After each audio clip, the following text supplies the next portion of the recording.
ನಮಸ್ತೆ, ನನ್ನ ಹೆಸರು ರಾಜಶ್ರೀ. ನಾನು 9ನೇ ತರಗತಿಯಲ್ಲಿ ಓದುತ್ತಿದ್ದೇನೆ. ನನ್ನ ಶಾಲೆ ಹೆಸರು ಬಂದು ಸರ್ಕಾರಿ ಪ್ರೌಢಶಾಲೆ ಬಿದರಹಳ್ಳಿ. ನನಗೆ ಆನಂದ್ ಸರು ಮತ್ತು ಯಶಸ್ವಿನಿ ಮ್ಯಾಮ್ ಬಂದಿದ್ದರು. ಆಮೇಲೆ ಭರತನಾಟ್ಯಮು ಆಮೇಲೆ ಹೇಳ್ಕೊಡ್ತೀನಿ ಅಂದಾಗ ನಮಗೆ ಖುಷಿ ಆಯಿತು. ನನಗೆ ಭರತನಾಟ್ಯಂ ಬರೋದಿಲ್ಲ. ಆಮೇಲೆ ಹೇಳ್ಕೊಡ್ತೀನಿ ಅಂದಾಗ ಹೇಳ್ಕೊಟ್ರು, ಒಂದೊಂದೇ ಸ್ಟೆಪ್ ಹೇಳ್ಕೊಟ್ರು. ಎಷ್ಟು ಈಸಿಯಾಗಿ ಅಂದರೆ ನಿಧಾನವಾಗಿ ತಾಳ್ಮೆಯಿಂದ ಹೇಳ್ಕೊಟ್ರು. ನನ್ನ ಕೈಯಲ್ಲಿ ಆಗ್ತಾಯಿಲ್ಲ ಮ್ಯಾಮ್ ಅಂದ್ರೂ ಆ ಮ್ಯಾಮು ನಮಗೇನಂದ್ರು ಪ್ರೋತ್ಸಾಹ ಕೊಟ್ಟರು. ಏನಂದರೆ ನಿಮ್ಮ ಕೈಯಲ್ಲಿ ಹಾಗೆ ಆಗುತ್ತೆ, ನೀವು ಚೆನ್ನಾಗಿ ಮಾಡ್ತೀರಾ, ಮಾಡಿರಿ ಅಂತಂದರು.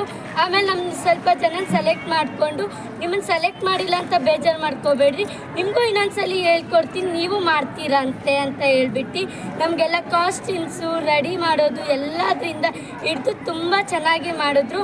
ಆಮೇಲೆ ನಮಗೆ ಎಷ್ಟು ಪ್ರೋತ್ಸಾಹ ಕೊಟ್ಟರು ಅಂದರೆ ತುಂಬ ಪ್ರೋತ್ಸಾಹ ಕೊಟ್ಟರು. ಅದಕ್ಕೆ ನಾನು ಧನ್ಯವಾದ ಹೇಳ್ತೇನೆ. ಆಮೇಲೆ ಸ್ಟೇಜ್ ಮೇಲೆ ನಾನು ಮಾಡಲ್ಲ ಅಂತ ಅಂದ್ಕೊಂಡೆ, ಆದರೆ ನನ್ನ ಕೈಯಲ್ಲಿ ಆಯಿತು. ಅದು ಮ್ಯಾಮಿಂದ, ಸಾರಿಂದ. ಅದಕ್ಕೆ ಥ್ಯಾಂಕ್ ಯು ಸೋ ಮಚ್ ಅಂತ.